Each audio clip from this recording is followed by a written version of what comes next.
yang terkasih, kita bertemu kembali dalam program R4M, yaitu Renungan 4 Menit. Firman Tuhan hari ini saya berikan tema Kuat Karena Tuhan. Ayat firman Tuhan pada hari ini adalah 2 Korintus 4 ayat 7. Saya akan bacakan bagi Bapak Ibu Saudara, di mana di situ Paulus katakan, "Tetapi harta ini kami punyai dalam bejana tanah liat, supaya nyata bahwa kekuatan-kekuatan yang melimpah-limpah itu berasal daripada Allah, bukan dari diri kami." Itu yang Paulus katakan, saudara. Nah, Bapak Ibu Saudaraku yang terkasih, bukan lagi suatu hal yang mengherankan jika seseorang berhasil, seringkali ia lupa diri. Ya, ia merasa bahwa keberhasilan yang diraihnya adalah suatu usaha keras, kerja keras sendiri, usahanya sendiri, saudara, karena kekuatan dia, karena kemampuan dia, karena kehebatan daripada dia. Ya. Nah, saya mengajak Bapak Ibu untuk melihat bahwa bukan hanya mereka yang berhasil di bidang pekerjaan konvensional saja, saudara. Bahkan hamba-hamba Tuhan, pelayan-pelayan Tuhan, mungkin termasuk saudara dan saya.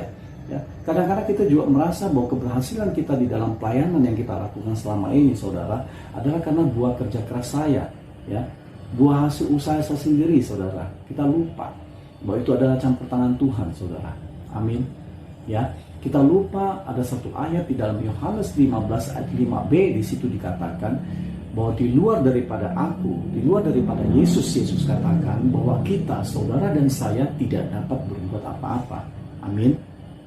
Nah, lewat firman Tuhan hari ini saya ingin mengajak Bapak Ibu Saudara untuk melihat bagaimana pola pikir daripada Rasul Paulus sesuai bacaan ini, saudara, yang menyadari bahwa dalam segala keadaan apapun, ya, Paulus dapat bertahan itu karena kasih karunia daripada Tuhan. Paulus katakan, Bapak Ibu, ya, jelas sekali ini dikatakan di dalam 1 Korintus 15 ayat 10. Surat Paulus kepada jemaat Korintus dikatakan di situ, "Tetapi karena kasih karunia Allah, aku adalah sebagaimana aku ada sekarang," Paulus katakan, ya. Dan kasih karunia yang dianugerahkannya kepadaku tidak sia-sia. Sebaliknya, aku telah bekerja keras daripada mereka semua, tetapi bukannya aku, Paulus katakan, melainkan kasih karunia Allah yang menyertai aku. Amin. Nah, Bapak Ibu, pengakuan daripada Paulus ini merupakan suatu kebenaran yang hakiki, saudara. Dia tidak hanya ucapkan, tapi dia lakukan memang sebagai teladan bagi kita. Bahwa setiap keberhasilan diraih oleh Paulus, saudara, setiap pekerjaan-pekerjaan yang berhasil yang Paulus lakukan, Bapak Ibu, itu bukan karena kesanggupan daripada Paulus, bukan karena kekuatan daripada Paulus, bukan karena kemampuan daripada Paulus yang ia miliki, saudara.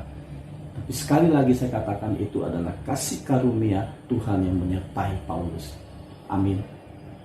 Nah, karena itu Bapak Ibu Saudaraku yang terkasih, tidak ada alasan bagi siapapun untuk bermegah diri, ya, untuk menyenangkan diri, untuk menyombongkan diri dia, saudara. Apalagi saat itu berhasil dalam apa saja yang dia lakukan, apa saja yang dia kerjakan boleh berhasil. Kita tidak boleh berbangga, bermegah, apalagi sampai menyombongkan diri, Bapak Ibu Saudaraku yang terkasih. Saya mengajak Bapak Ibu untuk melihat di dalam Zakaria 4 ayat 6. Di situ dikatakan bahwa Roh Tuhanlah yang berperan besar dalam hidup manusia, saudara. Ya, dikatakan bukan dengan keperkasaan dan bukan dengan kekuatan, melainkan dengan rohku, ya. Tuhan katakan firman Tuhan alam semesta. Ya. Jadi tidak ada lagi yang patut kita banggakan dalam diri kita manusia, saudara. Ya, kita ini tidak lebih dari hembusan nafas. Ya, sebagai apakah ia dapat dianggap, Yesaya 2 ayat 22 katakan. Ya, kita tidak patut untuk berbangga diri, Bapak Ibu.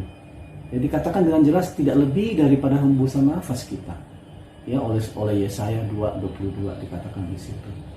Karena itu Bapak Ibu Saudaraku yang terkasih, jangan pernah kita banggakan diri kita, kehebatan kita. Karena kita merasa kuat, kita merasa pintar, kita merasa gagah, ya, kita merasa kaya, kita merasa hebat, saya katakan tadi, ya. Karena yang Tuhan kehendaki dari diri saudara dan saya umatnya adalah hati yang penuh dengan kerendahan di hadapan Dia, saudara. Yang punya kerendahan hati, Bapak Ibu. Ya. Jadi kita harus ingat bahwa Tuhan dapat memakai siapa saja, ya, dan apa saja demi kepentingan Tuhan, saudara. Nah, saya menutup firman Tuhan hari ini bahwa salah satu contoh di Alkitab adalah Tuhan boleh memakai keledai untuk berbicara kepada Bileam, saudara.